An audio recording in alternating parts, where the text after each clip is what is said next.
বন্ধুরা, আজ দারুণ একটা গুরুত্বপূর্ণ টপিক নিয়ে এসেছি। বিশেষ করে এই টপিকটা যারা 7, 8, 9, 10 এইসব ক্লাসে পড়ছো তাদের পক্ষে খুবই প্রয়োজনীয়। প্রয়োজনীয় এই অর্থ বলছি, যারা ভয়েস চেঞ্জ শিখছো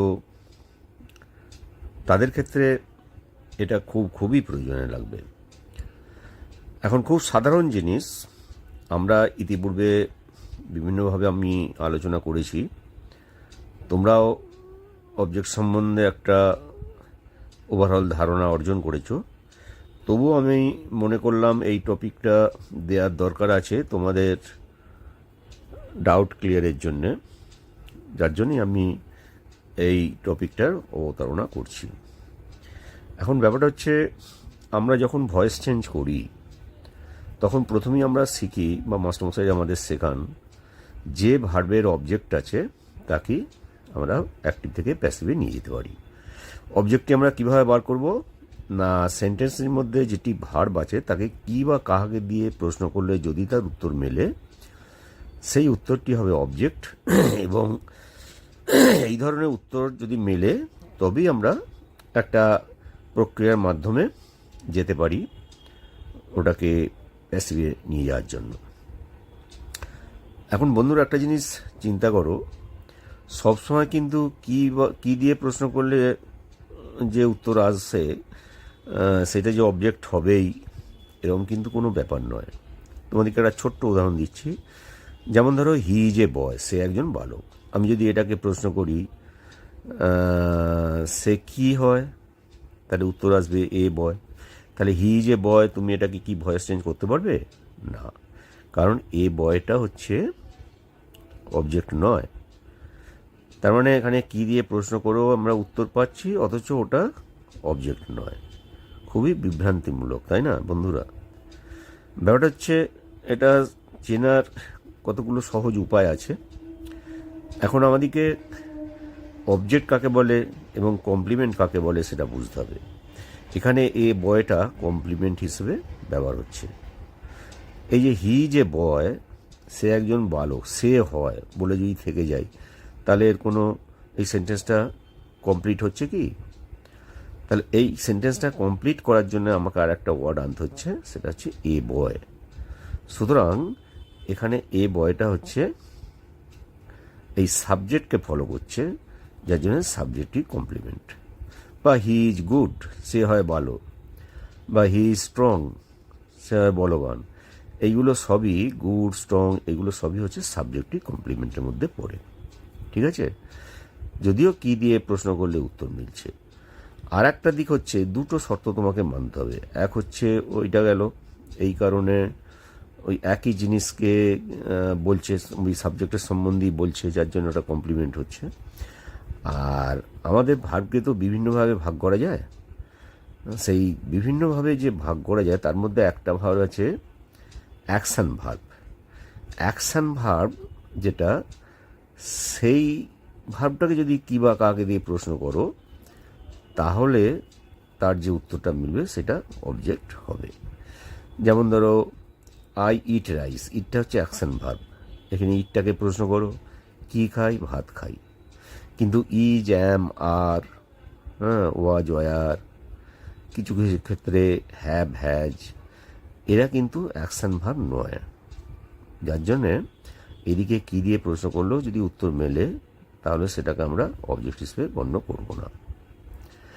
আচ্ছা, সেকেন্ডলি হচ্ছে, কমপ্লিমেন্টকে আমরা মোটামুটি 3 ভাগে ভাগ করতে পারি।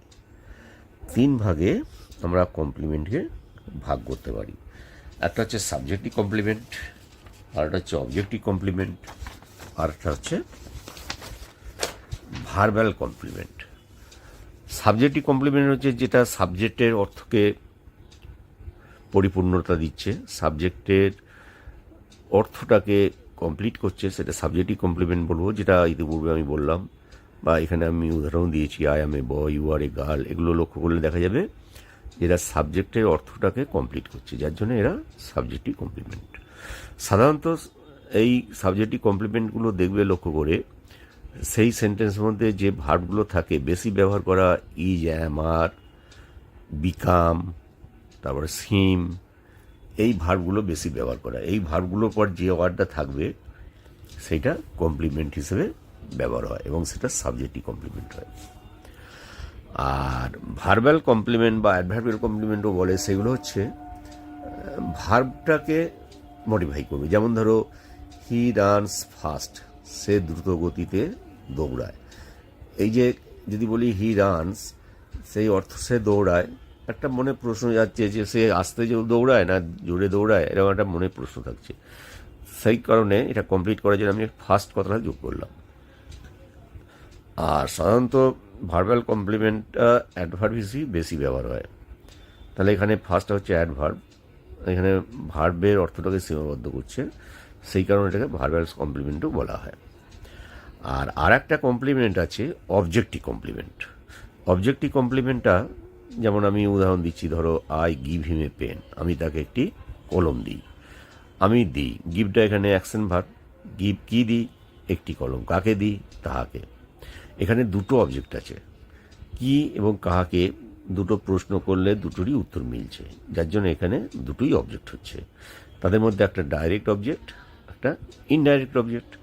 যেটা প্রাণ আছে সেটাকে আমরা ইনডাইরেক্ট অবজেক্ট বলি, আর যা প্রাণ নেই সেটাকে আমরা ডাইরেক্ট অবজেক্ট বলি। তাহলে I give him a pen, এখানে হিমটা প্রাণ আছে, একজন ব্যক্তিকে বলছে, তার পরিবর্তে হিমটা বসছে প্রোনাউন, যার জন্য এটাকে আমরা ইনডাইরেক্ট অবজেক্ট বলবো। চেতনা আছে, চেতন পদার্থ এটা।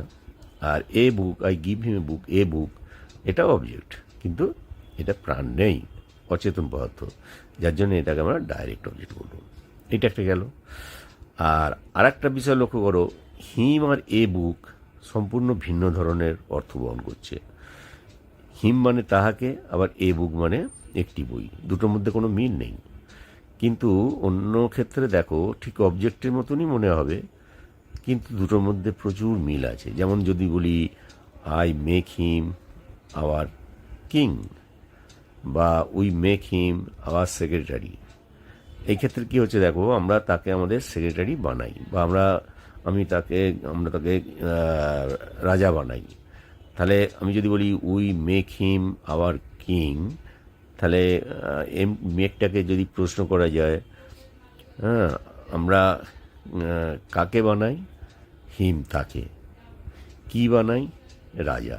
তাহলে দুটোরই তো প্রশ্নের উত্তর পাচ্ছ। কিন্তু একটু লক্ষ্য করে দেখো তো, হিম আর আওয়ার কিং দুটো এক কিনা?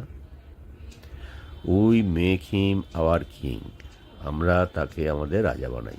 তাহলে যে হিম সেই তো আওয়ার কিং, যে হিম তিনি হচ্ছেন আমাদের রাজা। সুতরাং এইটা একটু খেয়াল রাখতে হবে, যখন দুটো অবজেক্ট থাকবে তারা যদি ভিন্ন অর্থ বহন করে, তাহলেই কিন্তু তারা দুটো পরস্পর অবজেক্ট রূপে বসতে পারবে। কিন্তু যদি একই অর্থ বহন করে, তাহলে কিন্তু তারা একটা অবজেক্ট হবে আর একটা কমপ্লিমেন্ট হবে। ঠিক আছে? যেমন এখানে দেখো আমি লিখেও দিয়েছি, we make him our secretary. এই যে আওয়ার সেক্রেটারি, যে আওয়ার সেক্রেটারি তিনি, তাকেই আমরা হিম করছি, হিম মানেই আওয়ার সেক্রেটারি। তাহলে এই যে অবজেক্টকে ফলো করছে, হিমটাকে ফলো করছে, হিম মানেই আওয়ার সেক্রেটারি, সেই কারণে এটাকে বলছে অবজেক্টিভ কমপ্লিমেন্ট।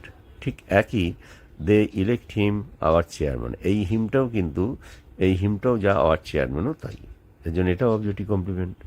আবার দেখো, he makes the boy skilful, বালকটিকে বেশ দক্ষ বানায়। তাহলে দি বয়টাও যা, স্কিলফুলটাও তাই। এই কারণে বলছি বালকটি, এই যে স্কিলফুল বেনে যাচ্ছে কে? বালকটি। তাহলে দুটো একই ব্যক্তিকে বলা হচ্ছে, যার জন্য এটাও অবজেক্টিভ কমপ্লিমেন্ট। কিন্তু যদি বলি আই গিভ হিম এ বুক, ওখানে হিম আর এ বুক সম্পূর্ণ আলাদা। এইভাবেও তোমরা অবজেক্ট এবং অবজেক্টিভ কমপ্লিমেন্ট এই দুটোর মধ্যে তফাৎ নির্ণয় করতে পারবে। আর তোমরা বন্ধুরা মোটামুটি তোমরা বুঝলে কমপ্লিমেন্ট বিভিন্নভাবে বসতে পারে। কমপ্লিমেন্ট আর অবজেক্ট হচ্ছে ভার্বের কাজটা যার দ্বারা নিষ্পন্ন হচ্ছে, যার দ্বারা সেই কাজটা সংঘটিত হয়ে যাচ্ছে, সেইটাই হচ্ছে অবজেক্ট। আর কমপ্লিমেন্ট হচ্ছে পরিপূরক। সেন্টেন্সটা অর্থটাকে কমপ্লিট করার জন্য যে ওয়ার্ডগুলো আমাদের বসতি হয় সেইগুলো হচ্ছে কমপ্লিমেন্ট। এই কমপ্লিমেন্ট এইরকমভাবে বসতে পারে: সাবজেক্টিভ কমপ্লিমেন্ট, অবজেক্টিভ কমপ্লিমেন্ট এবং ভার্বাল কমপ্লিমেন্ট। তাহলে বন্ধুরা, তোমরা কমপ্লিমেন্ট সম্বন্ধে মোটামুটি একটা ধারণা অর্জন করলে। আর আমার সবথেকে এ বিষয়ে সাজেশন থাকবে, যখন দেখবে পরীক্ষায় বা অন্য কোনো জায়গায়, বিশেষ করে পরীক্ষার ক্ষেত্রে রিস্ক নিয়ে তো লাভ নেই। যখন দেখবে দুটো অবজেক্ট মনে হচ্ছে, সবসময় প্রথম অবজেক্টটা দিয়ে তোমরা ভয়েস চেঞ্জটা করার চেষ্টা করবে। যেমন আই গিভ হিম এ বুক যদি বলি, আমি তাকে একটি বই দিই, এক্ষেত্রে কিন্তু হিমটাকেও সাবজেক্ট করে আনতে পারো, এই বুকটাকেও সাবজেক্ট করে এনে অ্যাক্টিভ থেকে প্যাসিভ করতে পারো। যেহেতু এখানে স্পষ্টই বোঝা যাচ্ছে দুটো ভিন্ন, হিমটা একটা আর এ বুকটা আলাদা। কিন্তু আবার যদি বলি I make him our king, হয়তো অনেকে বুঝবে যে হিমটা আর আওয়ার কিংটা এটা দুটোই তাহলে অবজেক্ট। হ্যাঁ, কারণ কি বা কাকে দিয়ে প্রশ্ন করলে উত্তরও পাওয়া যাচ্ছে, সব দিক দিয়েই ঠিক আছে, অ্যাকশন ভার্বও আছে। কিন্তু তুমি যদি লাস্টেরটা দিয়ে করো তাহলে কিন্তু ভুল হয়ে যাবে, কারণ ওটা হচ্ছে অবজেক্টিভ কমপ্লিমেন্ট। বোঝা যায়, কারণ অবজেক্ট যেটা সেটাকেই যদি মিন করে তখনই অবজেক্টিভ কমপ্লিমেন্ট হয়। আর দুটো অবজেক্টের মধ্যে দুটো যদি আলাদা আলাদা হয় তখন সেগুলো দুটো আলাদা আলাদা অবজেক্ট হলো। তবুও অনেক সময় মানে আমরা করতে পারি না, বুঝতে পারি না, সেই কারণে তোমরা শিখে রাখবে ভালো করে। কিন্তু যখন তোমরা পরীক্ষার খাতায় করবে সবসময় প্রথমটা দিয়ে করার চেষ্টা করবে, প্রথমে যে অবজেক্টটা থাকবে, কারণ প্রথমে একটা অবজেক্ট থাকতেই হবে, প্রথমটা কখনো কমপ্লিমেন্ট হবে না, কমপ্লিমেন্ট ফলো করবে অবজেক্টকে। সুতরাং অবজেক্টিভ কমপ্লিমেন্ট যেগুলো থাকবে অবজেক্টের পরেরটা থাকবে। তাই প্রথমটা তুমি সুনিশ্চিত হতে পারো এটা অবজেক্ট বলে, তাই সেই অবজেক্টটাকে সাবজেক্ট করে যেরকম নিয়ম আছে সেই নিয়মে তোমরা অ্যাক্টিভ থেকে প্যাসিভে করতে পারবে। যাই হোক বন্ধুরা, এটা একটা সংক্ষিপ্ত এই ভয়েস চেঞ্জ বা অবজেক্টের সম্বন্ধে একটু আলোকপাত করলাম। অবজেক্ট এবং কমপ্লিমেন্টের মধ্যে কীরকম পার্থক্য আছে, বা কমপ্লিমেন্ট থাকলে সেগুলো ভয়েস চেঞ্জ করা যাবে না, বা সেইগুলো তোমরা চিনবে কী করে, এই সম্বন্ধে একটা তোমরা ধারণা পেলে এটাকে ফলো করবে। আর তোমরা নিশ্চয়ই এইটা তফাৎটা বুঝতে পারলে আমার এই টপিকটা দেখে তোমরা এটা সকলকে শেয়ার করো। আর যদি তোমরা একটু কমেন্ট করো খুব ভালো হয়, লাইক দিও। আর এটাকে অবশ্যই কী করবে, এটাকে আর যেটা বলি বারবার আর বলবো না, সেইটা তোমাদের বন্ধুদের মধ্যে ছড়িয়ে দেবে ভালো করে, আর সাবস্ক্রাইব করতে ভুলবে না। ঠিক আছে বন্ধুরা, আজকের মতো এই টপিকটা শেষ করছি। আবার খুব শীঘ্রই অন্য একটা এবং সাধারণ টপিক নিয়ে আসবো যেগুলো তোমাদের কাজে লাগবে। Thank you.